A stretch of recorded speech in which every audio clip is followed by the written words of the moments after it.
Bonjour. Maintenant on se connaît, je suis Fred de Carglass. Nouvelle rubrique sur la chaîne Verso, les 5 faits en moins de 5 minutes chrono. Et aujourd'hui on va s'intéresser à une date fédératrice que d'ailleurs beaucoup ignorent. Il s'agit bien évidemment de l'année 1848. Alors que s'est-il passé en 1848 qui impacte encore aujourd'hui notre quotidien? Et on commence par le premier fait, on commence par du lourd. Alors n'y voit aucune blague grossophobe quand je dis ça. Mais on va parler dans ce premier fait du printemps des peuples. C'est un nom bien stylé pour définir les mouvements révolutionnaires bien badass pendant cette année 1848. Ce sont des mouvements nationaux, aujourd'hui ils seraient traités de fascistes d'ailleurs, qui revendiquent l'indépendance du peuple. Le congrès de Vienne est venu rétablir la monarchie après la chute de l'empire de Napoléon en 1815, sans tenir compte des nationalités.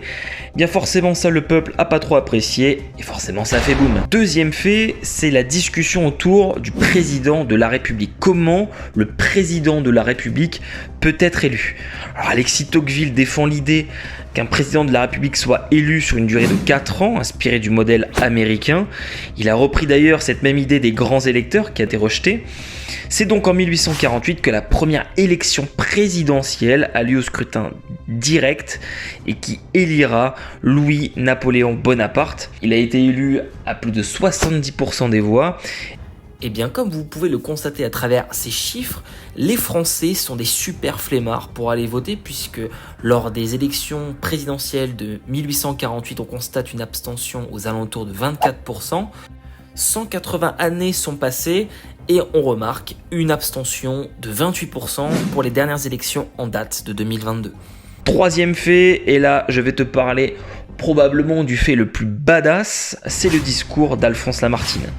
Alors je te parle pas de la bande dessinée où la petite Martine va dans son jardin cueillir 3 fraises. Le jardin il est où? Là je te parle d'un mec qui avait un peu l'âme d'un exhibitionniste parce qu'il a clairement montré ses grosses cacahuètes devant le peuple. Je vous mets la vidéo de la chaîne Explo Black Raven. Si vous m'enlevez le drapeau tricolore, vous m'enlèverez la moitié de la force extérieure de la France.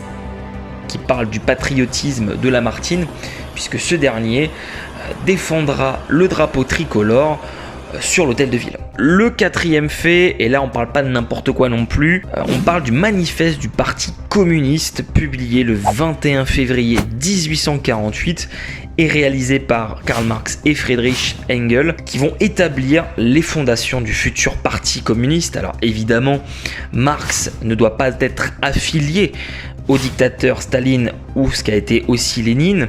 En revanche, l'idéologie prônée dans ce manifeste est devenue le faire-valoir de l'idéologie communiste, qu'on le veuille ou non. C'est-à-dire notamment l'utopie de la lutte des classes entre la bourgeoisie et le prolétariat, la fameuse classe oppressée-oppresseur et tout ce que l'on connaît aujourd'hui, notamment à travers les mouvements féministes. Cinquième fait, on parle du décret de l'abolition de l'esclavage. Le 27 avril 1848 a lieu le décret qui vient abolir définitivement l'esclavage, déjà tenté en 1794 mais qui aura échoué. Mais cette fois-ci c'est la bonne. L'article 6 de la Constitution le dit très clairement puisqu'il explique que l'esclavage ne peut être sur aucune terre française. D'ailleurs, un ancien esclave sous le nom de Louisy Mathieu devient le représentant suppléant, faut pas encore déconner à l'époque, de la Guadeloupe. Donc même si aujourd'hui, dans notre société moderne, il existe encore du racisme. Quelques jours, vous avez été victime d'insultes racistes. Il est très ironique de constater des moralisateurs concernant les actions de la France. Ils devraient plutôt essayer de balayer devant leur propre porte. C'est très dur à dire. Parce qu'après tout, tous les peuples ont colonisé leurs voisins. Oui. L'empereur du Mali, s'il est devenu l'empereur du Mali, c'est parce qu'il avait colonisé tous ses voisins. Les Arabes ont colonisé tout le Maghreb, puis l'Espagne. 700 ans en Espagne, c'est beaucoup plus longtemps que le temps qu'ont passé les Blancs en Amérique. Donc arrêtons de faire la différence entre les colonisateurs et les colonisés. On a tous été l'un et l'autre. À la semaine prochaine, n'oublie pas le like, l'abonnement, tu connais. Ciao.